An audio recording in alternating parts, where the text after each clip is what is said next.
arrivent pour capturer le singe. Le premier se précipite en avant. L'ombre tentative de Flores apparaît derrière. Le singe fonce sur lui. En un instant, il tombe sur le deuxième exercice est bien différent. Il agite les mains, un flux d'énergie souffle dans son pied. Des lignes de méridien apparaissent aussi. C'est transformant en un pied géant. Le singe est complètement effrayé. Le pied géant frappe. Une tempête se déchaîne sur lui. Un coup de pied propulse le singe dans les airs. L'exorciste éclate de rire, puis bondit, voulant écraser le singe sous son pied. Mais le singe le transperce d'un coup de poing.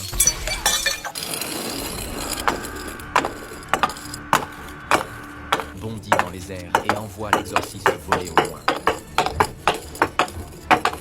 Un aveugle tombe accidentellement dans un piège. Il se retrouve enfermé dans une caisse en or. Soudain, une assassine surgit du ciel. Elle plante son épée de bois dans la caisse. En quelques secondes seulement, la lame transperce la caisse à plusieurs endroits vitaux. Visant les points d'acupuncture avec précision, l'assassine ricane froidement, convaincue que l'homme est mort. Elle s'apprête à partir. Mais à ce moment précis, l'homme reprend miraculeusement conscience. Il demande calmement: « Vous avez une épée de rechange ?» L'assassine, perplexe, se retourne, prête à frapper à nouveau. À sa grande surprise, l'homme surgit de la caisse. L'assassine réagit rapidement et lui donne un coup de pied à l'entretemps, dans l'intention de le neutraliser définitivement. Ce qu'elle ignorait totalement, c'est que c'était justement son point d'acupuncture le plus résistant. Non seulement l'homme n'a pas été blessé, mais c'est la jambe de l'assassine qui s'est brisée sous l'impact. Elle s'effondre au sol de douleur. N'ayant pas d'autre choix, l'homme la porte sur le dos jusqu'à sa demeure pour soigner ses blessures. Pourtant, l'assassine reste hostile envers lui, pensant à tort qu'il la reluque. Elle ignore totalement qu'il est aveugle et que cette pensée ne peut même pas lui traverser l'esprit.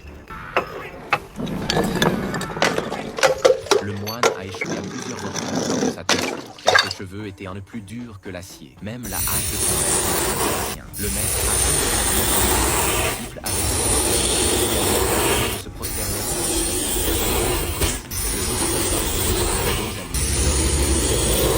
C'est précipité. Redit sa femme. Les yeux en l'entendant.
Autour du cou du lion.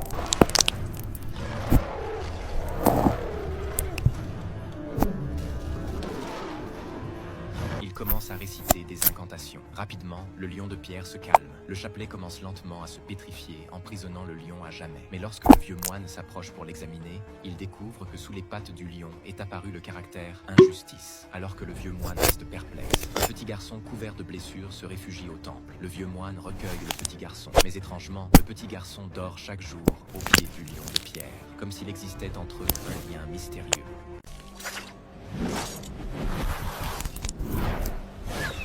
Le vieil homme a senti la présence d'intrus et a immédiatement activé le système de défense. Un pilier de pierre a surgi de la rivière et a projeté d'innombrables fils métalliques tout autour. Les 5 assaillants vêtus de noir, pris au dépourvu, ont été lacérés par les fils d'acier tranchants, venus de toutes parts. Pendant toutes ces années, personne n'avait jamais réussi à franchir cette ligne de défense. C'est alors que l'homme a jeté une poignée de feuilles dans les airs et s'est élancé dans le vide. Il a habilement utilisé les feuilles comme repère pour éviter les pièges mortels. Cet exploit surprenant a mis le vieil homme en colère. Non seulement l'homme esquivait facilement ses attaques, mais il utilisait même sa canne à pêche comme marchepied pour avancer. Sentant le danger approcher, le vieil homme a tiré une fusée de détresse pour appeler des renforts. Son compagnon, après avoir reçu le signal, a immédiatement envoyé ses hommes enquêter sur place. En observant les oiseaux s'envoler de la forêt, Ces hommes ont localisé la position de l'homme et ont commencé à le poursuivre. Cependant, elle s'est arrêtée à un carrefour. Elle a cueilli une feuille et l'a jetée devant elle. La feuille a été instantanément tranchée en deux. L'homme avait manifestement piégé toute la forêt. La femme a traversé les nombreux obstacles avec une extrême prudence. Finalement, au détour d'un virage, elle a aperçu la silhouette de l'homme.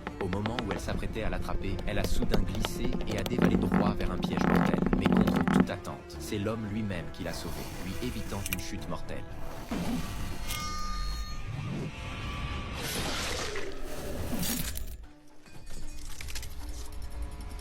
Tandis que le parapluie s'élève lentement dans les airs, les soldats sont pétrifiés. À cet instant, le parapluie s'ouvre brusquement. Aussitôt, le mécanisme se déclenche.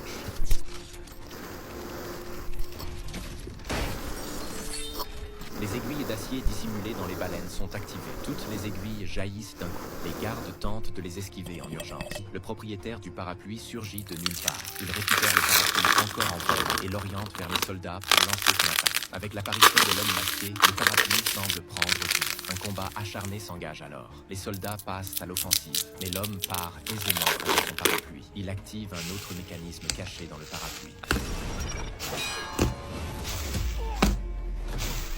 À cet instant, son envie de tuer est totale. Il retire son masque et attaque les gardes qui l'entourent. Ses mouvements sont d'une étrangeté redoutable. En un rien de temps, les soldats gisent sans vie.